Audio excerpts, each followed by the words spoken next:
আসসালামু আলাইকুম রহমতুল্লাহি ওবরাকাতুহু। প্রিয় বন্ধুরা, সকলেই কেমন আছেন? আশা করছি আলহামদুলিল্লাহ সকলেই খুবই ভালো আছেন। আজকে আমি আপনাদের কাছে যে বিষয়টি নিয়ে কথা বলবো সেটি হলো সাদ, সিন আর জা এই তিনটি বর্ণের মাখরাজ সম্পর্কে আলোচনা করব এবং এই তিনটি বর্ণের বেশ কিছু গোপন তথ্য আছে যেগুলি আপনি ব্যবহার করলে আপনি হরফগুলি সুন্দরভাবে উচ্চারণ করতে পারবেন। চলুন তাহলে আজকে আমরা সেই বিষয়টি শুরু করি।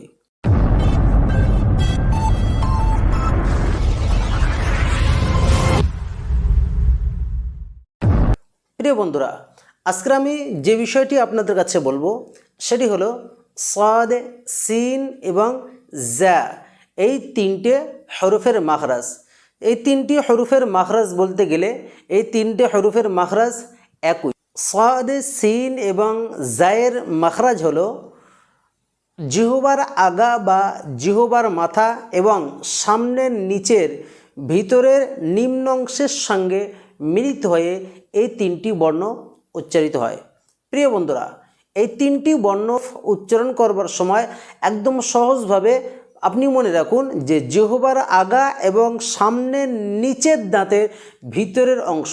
প্রিয় বন্ধুরা, আরেকটি গুরুত্বপূর্ণ বিষয় আপনাদের মনে রাখতে হবে যে যখন এই তিনটি বর্ণ আপনি উচ্চারণ করবেন, আওয়াজ সামনের নিচের দুই দাঁত ও সামনের উপরের দুই দাঁত স্পর্শ করে দাঁতের দুই পাটি থেকে আওয়াজ জারি থাকবে। প্রিয় বন্ধুরা, এরপরে আমি আপনাদের কাছে যে বিষয়টি বলবো সেটি হলো সাদ, সিন এবং জা এই তিনটি বর্ণ হলো সফিরের বর্ণ, অর্থাৎ এই তিনটি বর্ণের ভিতরে সফির প্রকাশিত হবে। আপনি হয়তো ভাবছেন সফিরটা কি? সফির হলো সৌতুন ইয়াসবাহু সৌতা তয়ির, অর্থাৎ সফির এমন আওয়াজ যে আওয়াজটি পাখির আওয়াজের ন্যায়, এক ধরনের চি চি আওয়াজ। প্রিয় বন্ধুরা, সব থেকে বেশি সফির প্রকাশিত হয় সেই বর্ণটি হলো জা। জা বর্ণটির ভিতরে সব থেকে বেশি পরিমাণে সফির প্রকাশিত পায়। যেমন জা বর্ণটি দেখুন, জা, তার মানে হামজা জা জবর আজ, আজ, হামজা জা জের ইজ, ইজ, হামজা জা পেশ উজ, উজ, আজ, ইজ, উজ, আজ, ইজ, উজ, আজ, ইজ, উজ। প্রিয় বন্ধুরা, এরপরে যদি আমরা জাটা মশ করি তাহলে কেমন হবে? জা জি জু বেজ, জু জা জানি জাজ না মিনাল মুজনি মাজি জা জানি জা, জা জি জু বেজ, জু জা জানি জাজ না মিনাল মুজনি মাজি জা জানি জা, জা জি জু বেজ, জু জা জানি জাজ না মিনাল মুজনি মাজি জা জানি জা, জা জি জু বেজ, জু জা জানি জাজ না মিনাল মুজনি মাজি জা জানি জা।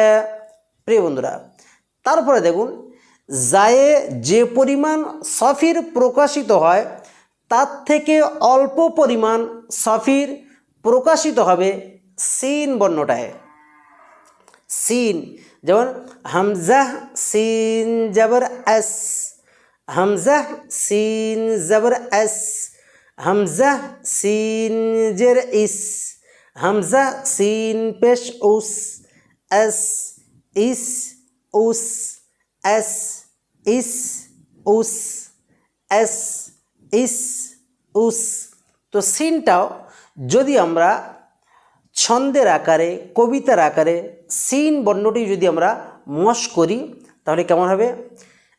সা সি সু বেস, سوسا سنسسن من المسن مسيسا سنسا ساسيسو بس سوسا سنسسن من المسن مسيسا سنسا ساسيسو بس سوسا سنسسن من المسن مسيسا سنسا তারপরে যে বর্ণটি আছে সেটি হলো সাদে, অর্থাৎ সিনের থেকেও সাদে কম পরিমাণ সাফির প্রকাশিত হবে। অর্থাৎ তিনটি বর্ণ যে সাফিরের সাদ, সিন, জা, এই তিনটি বর্ণের ভিতরে সবথেকে কম সাফির প্রকাশিত হবে সেটি হলো সাদে বর্ণটায়। আপনারা জানেন সাদ বর্ণটি হলো ইস্তিআলার হরফ, মোটা হরফ। এই জন্যে সাদ বর্ণটি যখন আমরা উচ্চারণ করব তখন সাদের অবস্থাতে আমরা আমাদের মুখের আকৃতিটা স্বাভাবিক অবস্থায় রাখব। প্রিয় বন্ধুরা, সাদ বর্ণটি যদি আমরা একটু মশ করি ছন্দের আকারে, তাহলে কেমন হবে? সা সি সু বাস সু সা সানি সাস না মিনাল মুসনি মাসিসা সানি সা সা সি সু বাস সু সা সানি সাস না মিনাল মুসনি মাসিসা সানি সা সা সি সু বাস صوصا صنصصن من المصن مصيصا صنصا। প্রিয় বন্ধুরা, এইভাবে যদি আপনি প্রত্যেকটা হরফের মশ করেন দেখবেন ইনশাল্লাহ প্রত্যেকটা হরফ আপনি সুন্দরভাবে আদায় করতে পারছেন। আর যখন হরফগুলি সুন্দরভাবে আদায় হবে তখন শব্দের ভিতরে যখন হরফগুলি আপনি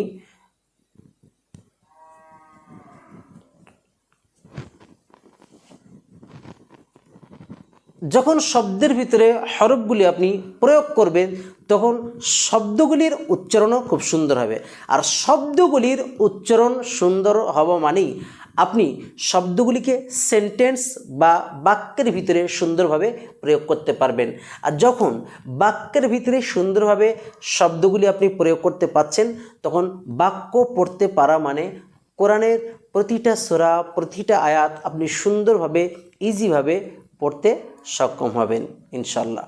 প্রিয় বন্ধুরা, আজকের এই ভিডিওটির ভিতর থেকে যদি আপনি কিঞ্চিত পরিমাণ উপকৃত হয়ে থাকেন অবশ্যই আমাদের এই চ্যানেলটি সাবস্ক্রাইব করবেন, পাশে থাকা বেল আইকনটা প্রেস করে অল নোটিফিকেশনটা অন করে আমাদের সাথেই থাকবেন। অলরেডি যারা আমাদের এই চ্যানেলটি সাবস্ক্রাইব করে আছেন আপনাদের সকলকে জানাই অসংখ্য অসংখ্য মোবারকবাদ। আসসালামু আলাইকুম রহমতুল্লাহি ওয়া বারাকাতুহু।